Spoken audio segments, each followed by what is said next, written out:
என்ன? பெத்த குழந்தைக்கு பேர் வைக்கிற உரிமை ஒரு தாய்க்கு மறுக்கப்படுதா? வாங்க பேசலாம்.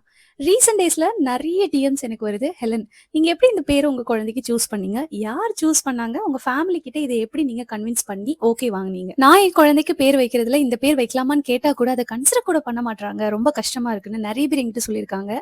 அதுக்கப்புறம் தான் நான் உட்காந்து யோசிச்சு பார்க்குறேன். இத நானும் என் கணவரும் சூஸ் பண்ண பேரு. எனக்கு மகிழினி அப்படின்ற பேர் வைக்கணும்னு ஆசை இருந்துச்சு. அதுக்கப்புறம் எப்படியோ மாறி ஹேசல்னு நாங்க சூஸ் பண்ணிட்டோம். நான் என்னையும் என் கணவரையும் தாண்டி நான் யார்கிட்டயுமே இந்த குழந்தைக்கு இந்த பேர வைக்கலாமா வேணாமான்ற ஆப்ஷன் குடுக்கவே இல்ல. நான் இத தான் சூஸ் பண்ணியிருக்கேன். இத தான் வைக்க போறோம் அப்படின்ற மாதிரி சொல்லியிருந்தேன். ஸோ எல்லாருமே ஹேப்பியா அக்செப்ட் பண்ணிக்கிட்டாங்க. இஃப் இன்கேஸ் அவங்க அக்செப்ட் பண்ணலனாலும் அது எனக்கு ப்ராப்ளமா இருந்திருக்காது.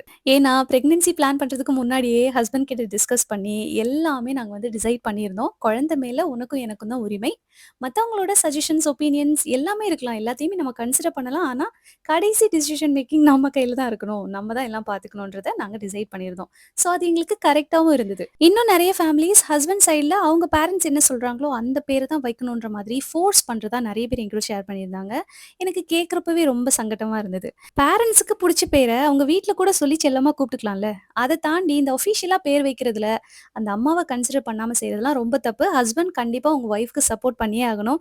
9 மந்த்ஸ் கஷ்டப்பட்டு ஒரு குழந்தைய பெத்துக்கிறப்போ, அதுக்கு பேர் வைக்கிறதுன்றது ரொம்ப பெரிய ஒரு உரிமை, ரொம்ப பெரிய ஆசை. அத அசால்ட்டா நீங்க தட்டி பறிக்கிறதுல ஏதாவது நியாயம் இருக்கா?